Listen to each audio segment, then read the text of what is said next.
Behind the Brand features the people who are making things happen. Get the insight to grow your biz from experts who've done it. Get behind the brand. Sponsored by Raven Internet Marketing Tools.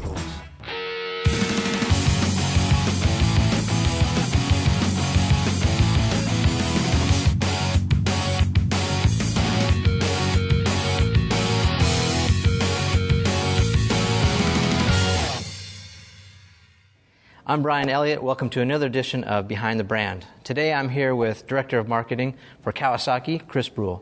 Chris, welcome to the show. Thanks for having me, Brian. You bet. So it's a custom that I ask my guests, first off, how did you get this job, Chris? Actually, I've been in the business for, about 15 years prior, and then I was invited over by a former vice president of sales here at Kawasaki, and he said, Chris, you've been on the agency side for a while. Would you ever think of coming to Kawasaki and helping me out?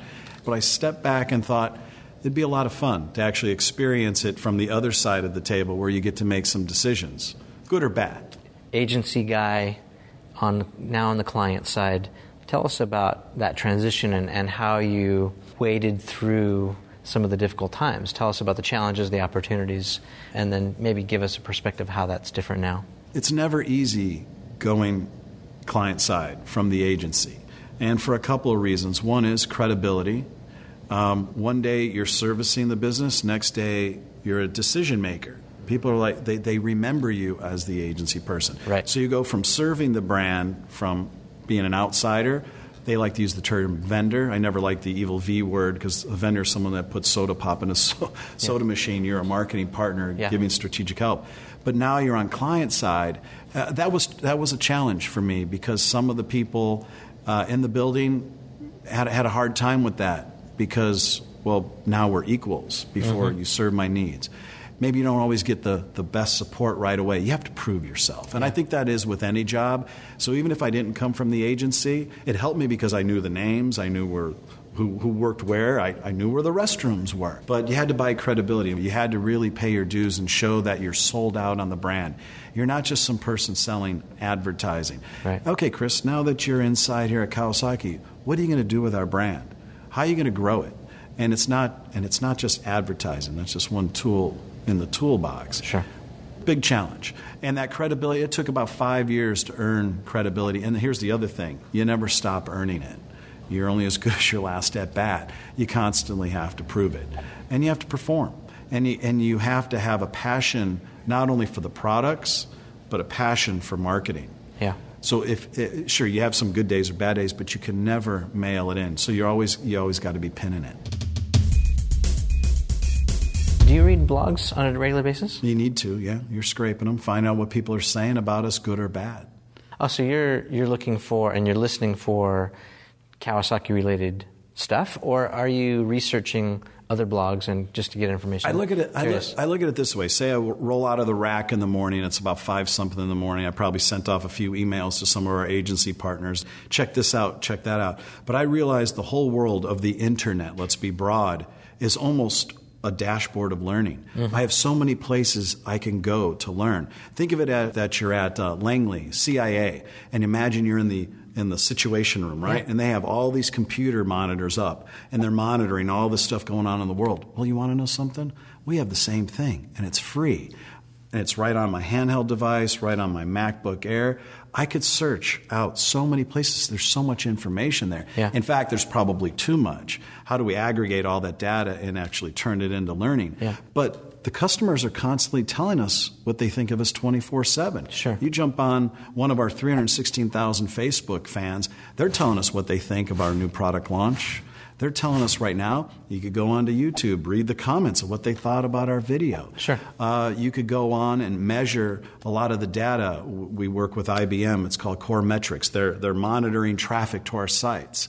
They're telling it. The answers are right in front of us. Yeah. The challenge is self-motivating and going out there and going to reach for that and learning. And then taking that back going, wow, how does this meet my need? So it takes a lot of self-motivation to do it. And the minute I start relying too much maybe on an agency partner or a colleague, then I start getting myself in a dangerous box to where I'm just administrating. Sure. You can't. And then you're so reliant on this other person. And do they have all the answers? No. So you have to be an enthusiast of learning, I guess is really the theme I'm trying to say. And that means you're outworking not just your colleague, you're actually outworking the people at, in our case, the competition. Because there's another guy just like me that has the same tools. So I have to be smarter, and you have to be dedicated, very dedicated. Tell me, like, the last book that you read. Oh my gosh, I think I have like 6 or 7 books going on right now. They're all in my iPhone right now. Believe it or not, I'm reading I Was with his Wozniak, big Steve Jobs fan. I finished The Presentation Skills of Steve Jobs. I think I have 4 Seth Godin books that I'm still working through, haven't finished Linchpin. I want to find out, I'm a big nonfiction guy. Yeah. I want to learn about what really happened or is really happening. Yeah. Because I want to learn. And now that you got them on your iPad, you could highlight them. Sure. And you could send yourself the notes and little tidbits. So I'm a collector of little insights. How about traditional media? Are you watching much TV lately? Do you read the newspaper? Do you read magazines aside from industry pubs? Sure. What do you like? Well, what I try to do, I'll consume as much as I can in the industry, but the learning also happens outside this industry. That's what I'm curious about, is where you're going outside. Because, inside, when you're eating, drinking, breathing the brand, you're a bit in a vacuum. You don't always... That's true. You don't always know. So it's great that you can go outside. Give us an example of some of those places that you're going to outside. I'm still a child of traditional media. I mean, I'm the guy that will be going to the magazine rack. I cried when Borders closed, even though I'm all about the new media. So I'll personally buy off the rack Sports Illustrated, just because. Okay, so that's for my own edification. But I will go out and consume the Wall Street Journal, New York Times, the Chicago Tribune, so on and so forth. So to get my news. And I find myself I'll roll into Starbucks and read them before I'll actually read it on the iPad app. Okay. But I'm actually wanting to understand what's going on in the auto industry. I understand what's going on, obviously, with all the Mac forums because of the creativity that goes on in there. Okay. Maybe I'm not a big Final Cut Pro guy, but I want to learn what's going on in technology. But I'll be on Ad Age and Ad Week, but I also want to find out what's going on in the bigger brands. So I'm following, the Apples, the Starbucks, the IBMs, the big 3. I want to know what's going on at Porsche, BMW. And then I'll step completely out of that. Then there's the entertainment industry. Because I look at it this way. We're not just selling bikes, and our tagline is "Let the good times roll." We're selling fun, so that means I'm competing against movies, as well. I'm competing against other entertainment. So I'm actually watching what's going on with Amazon, how they're doing business, and we mentioned the demise of Borders. I'm paying attention of what put Circus City out of business, what has got Borders completely out of business, Barnes and Noble next. Why are things blowing up the way they are? So give us an idea of maybe your marketing mix.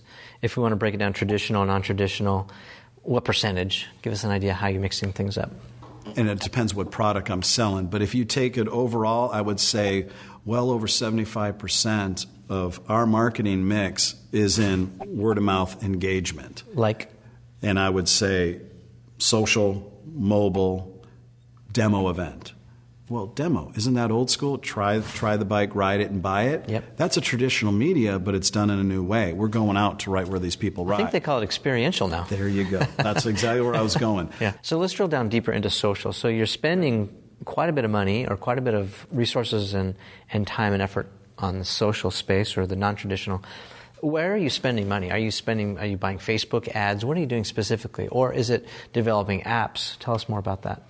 Well, what's nice about social media is it's essentially free. Sure, we pay our agency partners to monitor and post content and create the content to put up on social. But as far as a medium, it doesn't cost us anything to monitor and maintain our own. Are you using specific tools to monitor the social? Sure. And if so, can you share those? Yeah, Radiant 6 is the one that we have right now. Okay, Radiant 6 just acquired by Salesforce. And then Core Metrics, which was bought by IBM. Okay.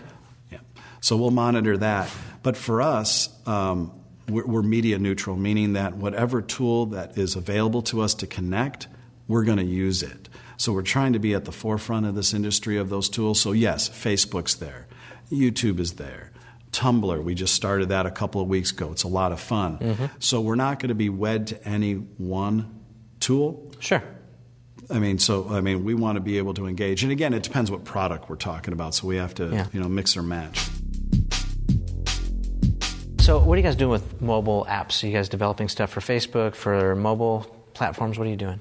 Well, we're looking at every tool that's available, as I was mentioning. Let's hit iPad right off the bat. And we consider ourselves right now a market leader in that. We've been working with the iPad since it came out, the 2010 version, the iPad 1 now, we're on the 2. And we knew right away that this thing is more than just a toy. It could be a tool for us. So we've been working with local dealers here in Southern California and built a beautiful application. It's actually a mobile application that can be downloaded straight onto the iPads. And we tested it out. So what it basically is at the swipe of a finger, it's all the product information that you need, all the product videos that you need, all the product imagery, showing actual video of the product in use. So you don't need a brochure anymore. You don't even need a brochure. Now, some might say, well, that's nice. It's just a brochure on steroids. It's way more than that because, hey, Brian, you come on in. Any information that you need, I capture information. While we're talking, I'm already emailing you a digital brochure if you want a brochure that you could print out. And then on top of that, I'm capturing information. I knew that you came in, wow, he's interested in that Ninja ZX6R sport bike. I'm going to follow up with you probably within a couple hours after leaving. Brian, thanks for visiting the shop. This is Chris from blah, blah, blah motorcycle shop, and you were interested in the Ninja 6. By the way, here's some more information.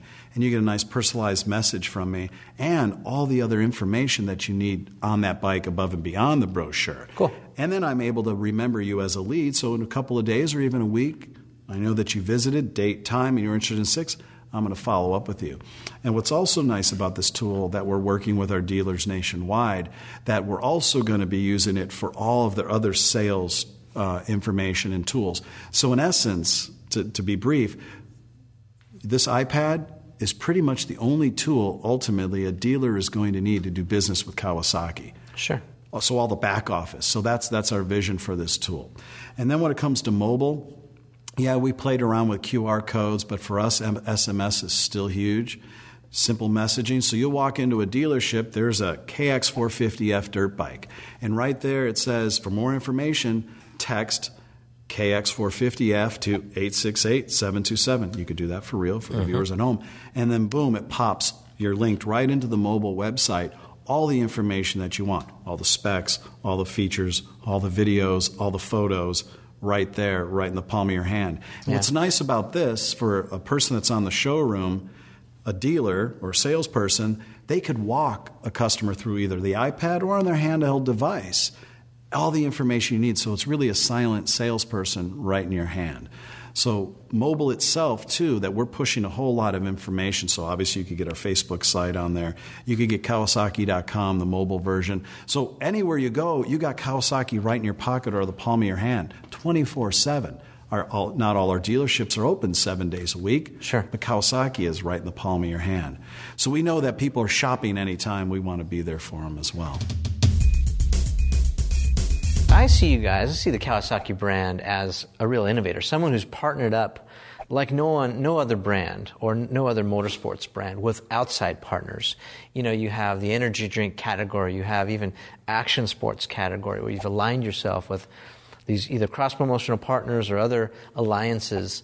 You guys are kind of the first to do that, weren't you? I don't know about first, but we're really happy with our partnership with Monster Energy. Obviously, they sponsor our race team.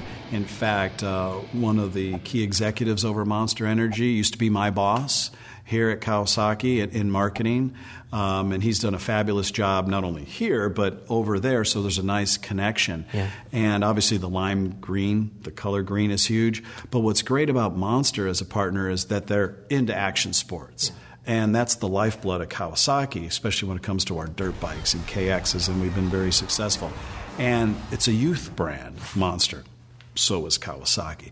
And it's energy. It's being alive in the industry. They sell energy, excitement, and fun. So do we. So it's a good match. It's a fabulous match. Who are some of the other partners? We also play with our friends at Dub Magazine and the Dub events. which is really, really big in the urban market. And what's really cool about Dubs is, people are into cars. Well, the people that are into cars love to be into bikes, and the people that are into bikes love to be into cars. These are the guys that are customizing their sport bikes. Absolutely. And just pimping it out. Absolutely. And it's a lot of fun. And they definitely embrace not just the urban market, of course, but as I was talking with Monster, they embrace just being out there, wearing the brand. It's alive. Yeah. It really is. So that's one of our other brands. And then we have a great partnership, maybe in a little smaller way, with NASCAR, with Richard Childress, team owner, very successful. He's got several cars in the chase right now. Didn't know that. And That's cool. he's been an enthusiast of our brand for, going on 15 years. So he'll do some partnerships with us on four-wheel, our Mule Utility and Terex brands. So, nice. Yeah, it's really cool. The products aren't that different. No, they're right? not. So what is it specifically that has been your competitive advantage? Can you put your finger on it? I mean, it's been amazing. Your ride from down here to up here now, and it's remarkable. How have you done it? We actually work in an industry that has a lot of similarities in products, absolutely. But there's a lot of things that our customers know that is inherently different about our products than maybe the competition. If you talk to a Kawasaki enthusiast, they'll say there's something about a Kawasaki product that has this raw aggression, raw power. It's like a punch in the face of raw power. And it's us that actually are going to bring that out in marketing and show it to them, number one. So there is a difference in our brand. Our friends back in Japan will call that the Kawasaki difference, and we're going to show that. Do you think because you're a little bit smaller than some of these other OEMs that you're a little bit more nimble? You can move faster, quicker to market? I don't think it's size. I think, as I was saying earlier, is that we made a commitment to work harder. Okay. We're going to outwork the competition. We're approaching it completely from the customer back. I mean, we're trying to be truly consumer-centric to where we're partnering with the customer and the dealer. Okay. It's actually a humble position, and realizing that, no, we don't have all the answers. No, we don't have all the possible resources. But, man, we're going to outwork the guy next door to us. Okay. And we're going to try to embrace every possible tool. We're not sitting still. It's that hunger and that desire to outwork and not to be focused so much on what the competition's doing. Yeah. It's looking ahead. That's what I'm getting from this. It sounds like you guys are not focused on the periphery or whatever the people. You guys are focused on your strategy, your plan, your customer, and you're working that plan. Yeah, absolutely. How do you want people to see you? Are you a scrapper? Are you a survivor? Are you an innovator? Tell us how you want to be seen.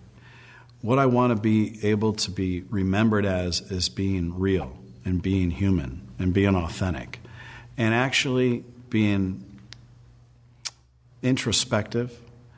And then also one of my few gifts is maybe a little bit of foresight and being able to actually look through and notice, hey, it isn't so easy, and put our arm around of encouragement. Mm-hmm. And that's one of my biggest things, because I remember what it was like not getting a lot of support, and I want to be one of those people that will give the support, because sometimes a good idea could come from anywhere, and whether it's a junior-most person or a senior-most person, and being inclusive. Are you a nurturer? I would say overall, yeah, because I know what it's like to be the outside. I know what it's like to be the junior person, and I want to be inclusive. Sure, I may have the call at the end of the day, but I realize we're all in the same boat rowing. Yeah. Have you guys played around with humor at all? What do you find that really resonates with your people?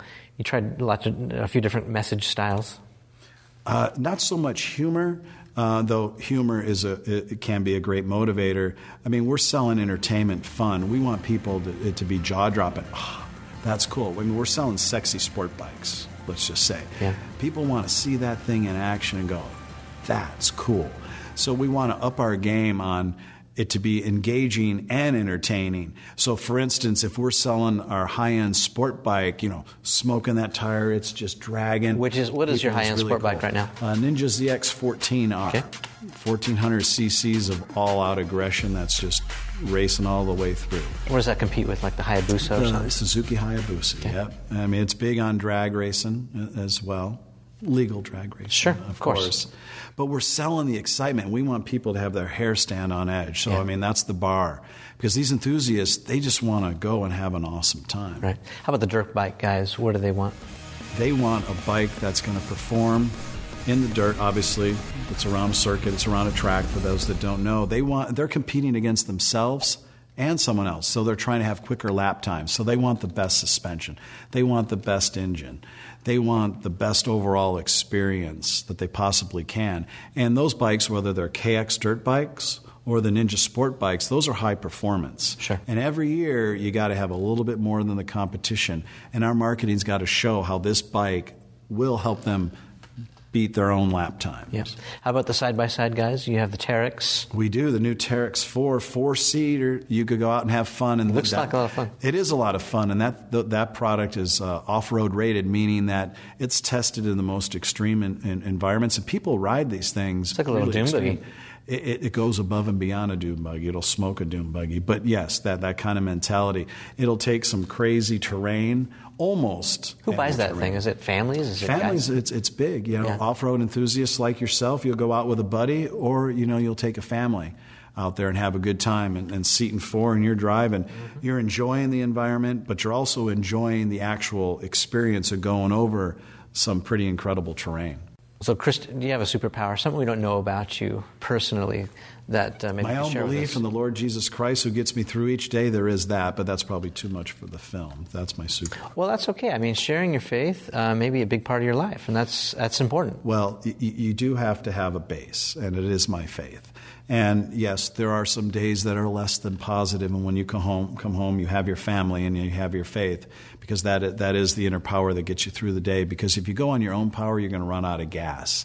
And actually, the other superpower that we have is knowing that I have a pretty strong, dynamic team here at Kawasaki and agency side. These people are insanely creative and have even more energy than I have, and I'm already pinning it myself. These people are incredibly talented, and what's really cool about it, it is one giant family. And maybe one day I'm not up, but they're going to pick me up, and vice versa.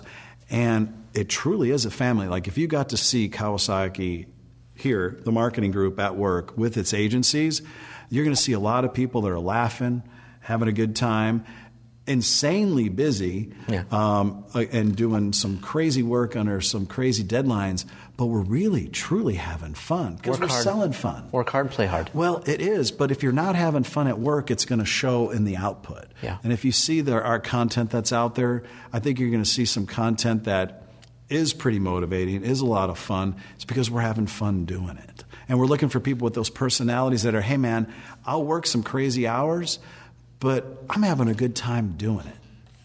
Very good. We're selling good times. Thank you so much for spending some time with us, sharing us some Thank you. of your words of wisdom. Really appreciate it. You're welcome. Thanks for being on the show. Thanks, Brian. Appreciate it. This Behind the Brand episode is brought to you by Raven Internet Marketing Tools. Powerful data and tools for online marketers. Get a free trial at raventools.com/behind.